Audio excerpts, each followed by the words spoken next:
नमस्कार, वंदे मातरम न्यूज में आपका स्वागत है। आपके साथ मैं हूं रेखा श्रीवास और खबरों में आगे बढ़ने से पहले आइए नजर डालते हैं आज की हेडलाइंस पर। तेंदुपत्ता संग्रहण का कार्य जोर शोर से जारी।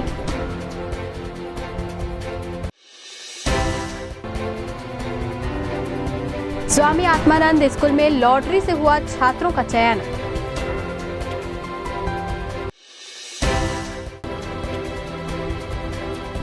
खुदमुरा रेंज में विचरण कर रहा 27 हाथियों का दल। अब खबरें विस्तार से। कोरबा वन मंडल के अंतर्गत 38 समितियों के माध्यम से तेंदुपत्ता का संग्रहण कार्य जारी है। जिला यूनियन को 53,600 मानक बोरा तेंदुपत्ता का संग्रहण का लक्ष्य दिया गया, जिसमें से 23,000 मानक बोरा संग्रहित किया गया, जो कि लक्ष्य का 36% है। मौसम के कारण परेशानी जरूर आ रही है, लेकिन तेंदुपत्ता संग्रहण कार्य में ग्रामीण लगे हुए हैं।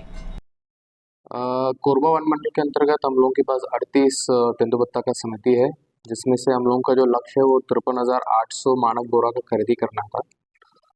कल का स्टेट में स्थिति पे हम लोग ने लगभग 20,000 मानक बोरा का खरीदी हो चुका है और उसका देखेंगे तो 36% अपना टारगेट हम लोग ने पूर्ति कर ली है और इसमें लगातार हम लोग का खरीदी चली रहे। हम लोगों को ये उम्मीद है तो हम पूरा 100% इसको करेंगे और बस यही है। उसमें बीच बीच में मौसम खराब होने के कारण थोड़ा उसमें प्रभावित हो रहा है, लेकिन फिर भी हम लोग का कोशिश ये रहेगा तो 100% खरीदी होगा इस बार। स्वामी आत्मानंद विद्यालय पंप हाउस में विभिन्न कक्षाओं में प्रवेश के लिए लॉटरी निकाली गई। इस दौरान बड़ी संख्या में अभिभावक उपस्थित रहे। लॉटरी निकालने से पहले प्राचार्य ने प्रक्रिया की पूरी जानकारी दी। अभिभावकों ने स्वामी आत्मानंद विद्यालय को शिक्षा का बेहतरीन माध्यम बताया।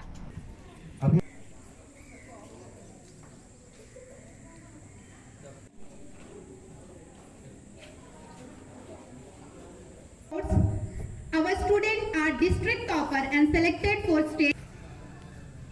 Second is Nidhi Markam, Bharat Markam. And welcome to sir. I welcome you sir. देखना है मैडम, आपको बोलेंगे।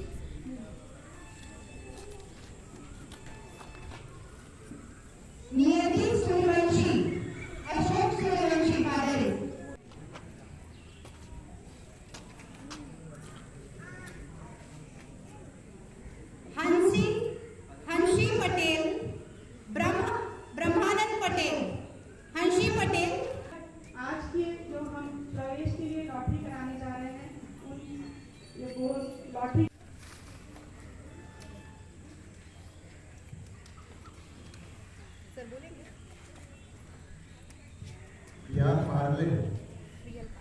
Real पार्लिंग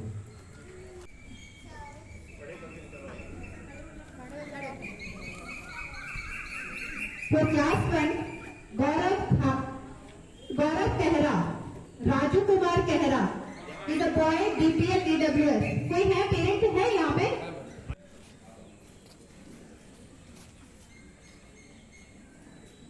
Ritesh Dubey, father is Rishitosh Dubey, he is a boy. Ritesh Dubey. आज हमारे विद्यालय में शासन से प्राप्त निर्देशों के अनुसार लॉटरी का आयोजन किया जा रहा है। यह लॉटरी कक्षा 1 पहली में 50 सीटों के लिए और उसके ऊपर की कक्षाएं में जो रिक्त सीटें हैं उन पर हम लॉटरी का आयोजन कर रहे हैं। कक्षा पहली में 50 सीटें हैं, कक्षा दूसरी में 2 सीटें हैं और कक्षा 6वीं में 1 और कक्षा 8वीं में 2। तो इस तरह से इन रिक्त सीटों पर हम लॉटरी की प्रक्रिया कर रहे हैं। शासन से जो निर्देश प्राप्त हैं उसके अनुसार जो रिक्त सीटें हैं उन रिक्त सीटों पर 50% गर्ल्स को प्राथमिकता देना है। तो इस तरह से कक्षा पहली में अगर हम देखें तो 25 सीटों को हमको गर्ल्स से भरा जाना है और 25% सीटें जो है वो EWS और BPL के जो छात्र हैं, आवेदक हैं, उनसे उन सीटों को भरा जाना है। तो वो 13 सीट वो होती हैं और साथ ही साथ शेष 12 सीटें जो हैं वो अन्य से भरा जाना है। तो इस तरह से पूरे 50 सीटों पर आज लॉटरी की हम प्रक्रिया कर रहे हैं। यहाँ एक चीज़ और मैं ये बताना चाहूँगा कि ये लॉटरी की जो प्रक्रिया ये पूरी तरह से निष्पक्ष और जो पब्लिक आई हुई है, जो पेरेंट्स आए हुए हैं, उन्हीं के द्वारा पर्चियां निकाल कर की जा रही है। कक्षा 11वीं में जो प्रवेश की प्रक्रिया है, इसके लिए कक्षा 10वीं और के रिजल्ट जो हैं अभी अभी प्राप्त हुए। तो मेरिट के आधार पर हम कक्षा 11वीं में एडमिशन लेते हैं। कक्षा 10वीं का परीक्षा परिणाम जो आया हुआ है उससे मार्कशीट हम प्राप्त करेंगे बच्चों से, और उसकी मेरिट बनाकर फिर जो रिक्त सीटें हैं उन पर कक्षा 11वीं में प्रवेश दिया जाएगा। फाइनल लिस्ट कब तक आएगी? आज जैसे ही लॉटरी संपन्न होती है, कक्षा 1 से लेकर 8 तक की जो रिक्त सीटों पर लॉटरी हुई है, इसकी सूची जो है हम 1 डेढ़ 2 बजे तक हम टांग देंगे। इसके अलावा वेटिंग लिस्ट जो है वो 50% वेटिंग लिस्ट हम क्लास 1 की रखेंगे, अर्थात अगर 25 रिक्त सीट है तो हम 50 रिक्त सीट है तो 25 हम वेटिंग रखेंगे, और इसके अलावा जितनी भी रिक्त सीटें ऊपर की कक्षाओं में हैं उनसे कम 3 गुना सीटें हम रिक्त वेटिंग में रखते हैं, ताकि अगर कोई बच्चा छोड़ के जाए भविष्य में भी तो हम उसकी जगह वेटिंग से एडमिशन दे सकते हैं। अच्छा, पहली नाम आया? नाम आ गया। क्या नाम है? पूर्वी यादव। और कितने बच्चे हैं? 2 बच्चे। यहाँ पढ़ते हैं? एक गुरुद्वारा में और एक यहाँ आत्मानंद में एडमिशन मेरा कैसे लगा? बहुत अच्छा लगा। आज के डेट में 2 बच्चे पढ़ाना बहुत मुश्किल है। कितनी सुविधा होगी आपके लिए? बहुत सुविधा होगी। आम आदमी के लिए सुविधा चाहिए, गरीब आदमी के लिए, है ना?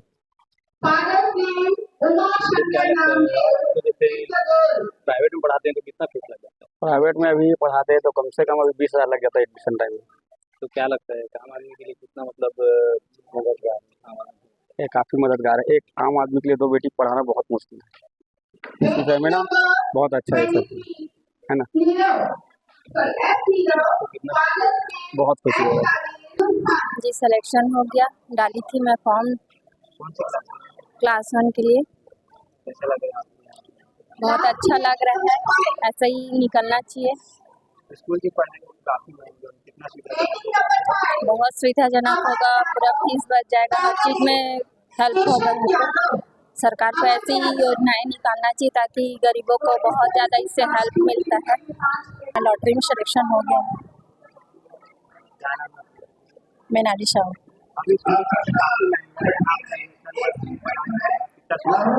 बहुत ज़्यादा सुविधा हो गया है, और यहाँ से CBSE कोर्स भी है, इससे हमारा फीस बहुत ज़्यादा बच जाएगा और पढ़ाई भी अच्छा है। बहुत बहुत धन्यवाद देना चाहेंगे, और ऐसी योजनाएं और निकलती रहे ताकि गरीबों को मदद मिले। कोरबा वन मंडल में 27 हाथियों का दल विचरण कर रहा है। कुदमुरा रेंज के गुरमा के आसपास हाथियों ने डेरा डाला हुआ है। लगातार ड्रोन, कैमरे और हाथी मित्र दल के माध्यम से निगरानी की जा रही है। हालांकि अभी तक किसी प्रकार के नुकसान की खबर नहीं है।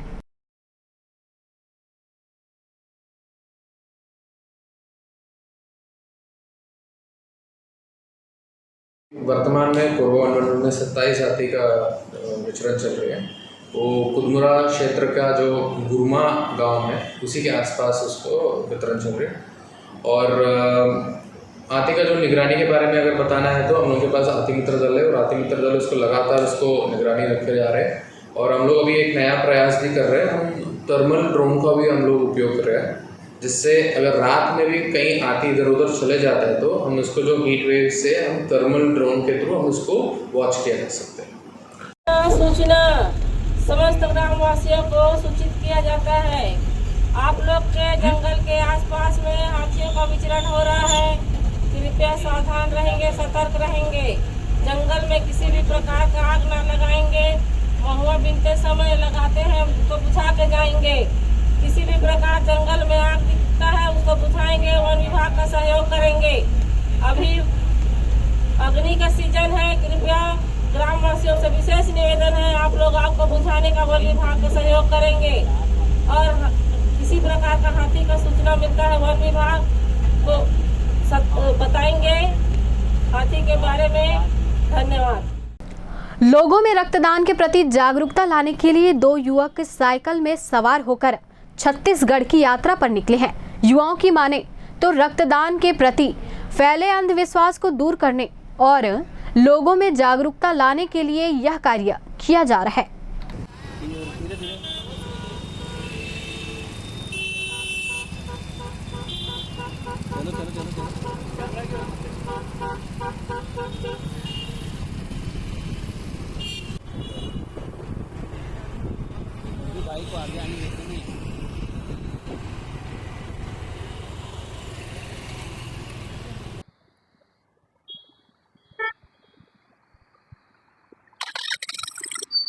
हम लोग साइकिल से छत्तीसगढ़ भ्रमण करने वाले हैं। किस पर्पज को लेकर? हमारा पर्पज है रक्तदाता जागरूकता अभियान। तो और आप किस प्रकार की एक्टिविटी कर रहे हैं? हम छत्तीसगढ़ पूरा भ्रमण करेंगे सभी जिलों में, और जहाँ भी जाएंगे वहाँ पैम्पलेट बांट के लोगों को रक्तदान के प्रति जागरूक करेंगे। कितने लोग? हम लोग 2 लोग हैं, मैं और मेरा मित्र प्रेम सोनी। साइकिल से आप लोग का पहले और कहाँ गए? इससे पहले मैं साइकिल यात्रा अयोध्या तक कर चुका हूँ। हम सबसे पहले जिला जसपुर कवर करने वाले हैं। उसके बाद अंबिकापुर की ओर चलेंगे। जैसे आप लोग निकलते हैं तो रुकते कहाँ हैं रात वगैरह? और रुकने की व्यवस्था या तो ग्रामीणों द्वारा कर दी जाती है, या हम अपने ही फंड से करते हैं, या हमारे जो ऊपर भैया लोग हैं जो मार्गदर्शक हैं, एनजीओ में सदस्य हैं, जैसे कि यहाँ पे गोलू प्रजापति भी हैं, सोहेल साहू भी हैं, उन लोग व्यवस्था करवाते हैं। लोगों का किस तरह का समर्थन? लोगों को बहुत ही अच्छा प्यार मिलता है और समर्थन मिलता है, और लोग भी अच्छी व्यवस्था करवाने का प्रबंध करते हैं। कोरबा जिले के प्रेमराज बंजारे को Netaji Subhash national institute of sports Bangalore द्वारा NIS ताइक्वांडो कोच के लिए सर्टिफाइड किया गया है। प्रेमराज ने जिला सहित राज्य का गौरव बढ़ाया है। अब जिले व राज्य के खेल प्रेमियों को ताइक्वांडो सीखने के लिए कोरबा में ही सर्टिफाइड कोच उपलब्ध हैं।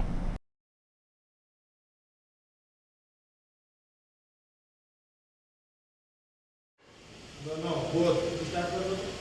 इधर जाएंगे 1 2, ठीक है? चलो 1 2 3 4 5 6 सामने देखो 7 8 9 10 11 12 13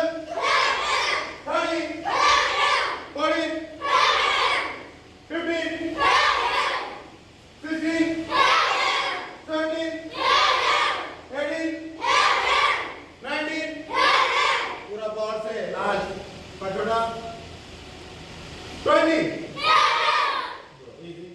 मुझे स्पोर्ट्स अथॉरिटी ऑफ इंडिया जो कि Netaji Subhash national institute of sports से मुझे यह मान्यता प्राप्त हुआ है कि मैं NIS सर्टिफाइड कोच बनाऊँ ताइक्वांडो में। तो NIS सर्टिफाइड कोच बनने के बाद आपके पास क्या अपॉर्चुनिटी आ गया?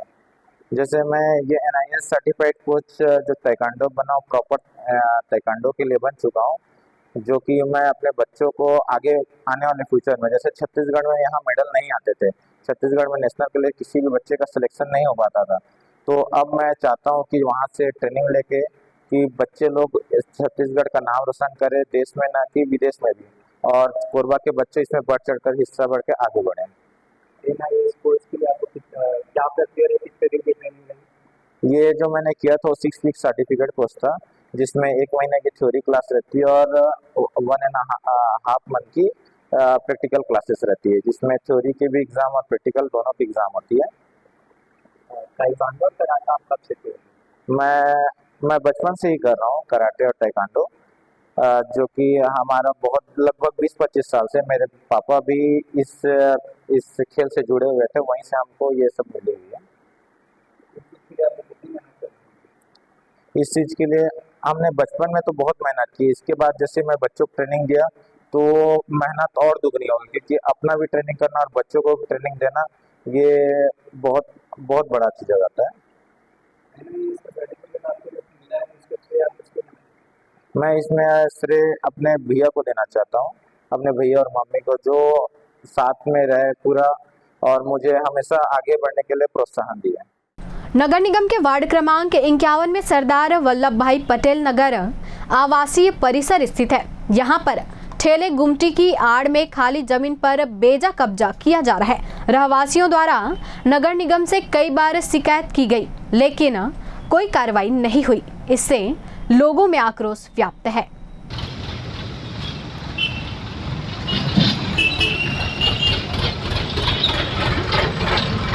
यहाँ बहुत अनेक प्रकार के बाहरी लोगों का आना जाना हो गया है। ऐसे आपराधिक लोग यहाँ पे आ रहे हैं जो हर 2 दिन 4 दिन में नए ठेले लगा रहे हैं, इवन कॉलोनी के अंदर भी घुस गए हैं।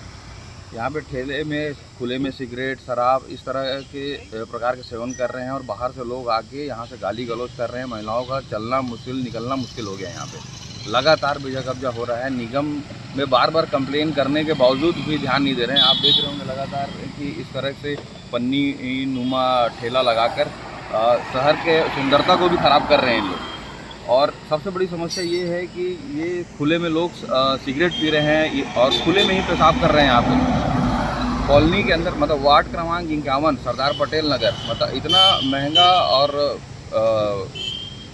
ऐसे अनेक प्रकार के राजनीतिक दल के लोग रहते हैं, फिर भी यहाँ पे लोग लगातार ठेले लगाकर बेजा कब्जा कर रहे हैं। और यहाँ पे कई जगह देखा गया है कि लोग अपने प्लॉट को ठेले वालों को किराए पर दे रहे हैं, लगातार कंप्लेन कर रहे हैं। इवन चुनाव से पहले, चुनाव के बाद कई बार ऐसा बहाना करके नगर निगम के लोग कार्रवाई नहीं कर रहे हैं। इससे लगातार यहाँ पे ठेलों का समस्या बढ़ते ही जा रहा है और आने वाले वक्त में बहुत बड़े दुर्घटना होने का आकाश। दर्री सीएसबी कर्मियों के आवासीय परिसर में अघोषित रूप से बिजली कटौती की जा रही है। लोगों को बिजली कटौती की सूचना भी नहीं दी जाती, जबकि नियम है कि जिस क्षेत्र में रखरखाव या अन्य कार्य के लिए बिजली कटौती की जाती है तो उसकी बकायदा सूचना मैसेज के माध्यम से दी जाती है। हालांकि इन दिनों मानसून के पहले रखरखाव व पेड़ कटिंग का कार्य किया जा रहा है।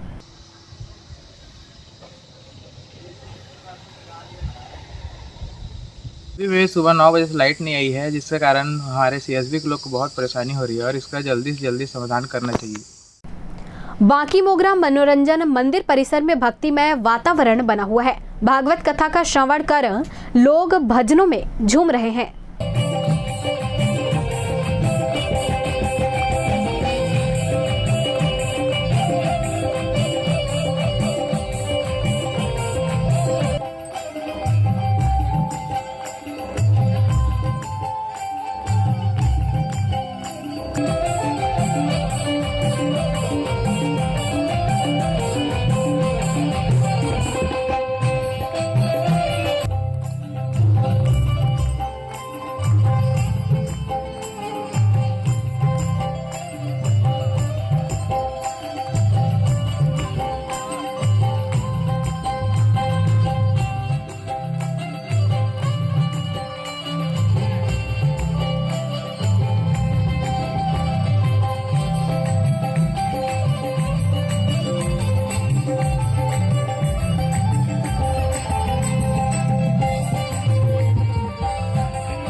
जिसमें दृढ़ हो, निश्चय हो, संकल्प हो, विश्वास हो, समर्पण हो, संबंध हो और ऐसे ऐसे उसमें दाने लगे हो महाराज कि जीवन में मेरा धैर्य ना टूटे। बालगो पुलिस ने एल्यूमिनियम से भरा ट्रक लेकर फरार होने वाले आरोपी को दिल्ली से गिरफ्तार कर लिया है। आरोपी के पास से एल्यूमिनियम सिल्ली भरा 2 ट्रक जब्त कर लिया, जिसकी कीमत लगभग 1 करोड़ 80 लाख रुपए बताई जा रही है। बालगो पुलिस की सफलता पर एसपी ने बधाई दी। इस मामले में थाना बालको में 8/5/2024 को रात्रि द्वारा रिपोर्ट की गई थी कि उनके द्वारा खरीदा गया एल्यूमिनियम जो ट्रक ले जाना था वो लापता हो गया, जिस पर से लगातार पुलिस अधीक्षक महोदय के दिशा निर्देश में कार्रवाई की जा रही थी। कहां से कहां तक मॉनिटरिंग की गई, कितनी मेहनत लगी इसमें लगातार पुलिस अधीक्षक महोदय ने मार्गदर्शित किया थाना मार्गों को, जिसमें एक टीम बनाकर हम लोगों ने लगातार दूसरे राज्यों में भेज के जानकारियाँ प्राप्त की और उसी पर से ये ट्रक बरामद हुए। जो ट्रक बरामद हुए ये भी चोरी के ट्रक बताए जा रहे हैं, यहाँ से जो ट्रांसपोर्टिंग किए वो ट्रक ना हो के ये चोरी के ट्रक हैं। जी बिल्कुल, दूसरे ट्रकों का उपयोग किया गया है माल को खपाने में, चोरी के एल्यूमिनियम के लिए। ये पकड़ाया कहाँ था? ये ट्रक दिल्ली में पकड़ा है। कितनी कीमत होगी सर? एल्यूमिनियम की कीमत 1,80,00,000 है। जो ट्रक पकड़े गए ये कहाँ के, कुछ पता चला है? अभी उसके संबंध में जानकारी ली जा रही है और जांच जारी है। क्या लग रहा है सर, ये कोई सिंडिकेट है क्या, इतना बड़ा रिस्क लेके ये घटना को अंजाम दिया गया है? बिल्कुल इन संभावनाओं से इनकार नहीं किया जा सकता है। इसमें अलग अलग राज्यों में टीम भेज के कार्रवाइयाँ की जाएगी। जो ट्रकों में एल्यूमिनियम गया था यहाँ से, वो ट्रक कहाँ के हैं? उन ट्रकों की भी पतासाजी जारी है। मामले में शिकायत करता कौन है सर? मामले में शिकायतकर्ता बेनी सिंह है। ट्रांसपोर्टर है क्या? ये एक कंपनी के, ईस्ट इंडिया कंपनी के मैनेजर हैं। आज के इस बुलेटिन में फिलहाल इतना ही। आप बने रहिए वंदे मातरम न्यूज के साथ और मुझे दीजिए इजाजत। नमस्कार।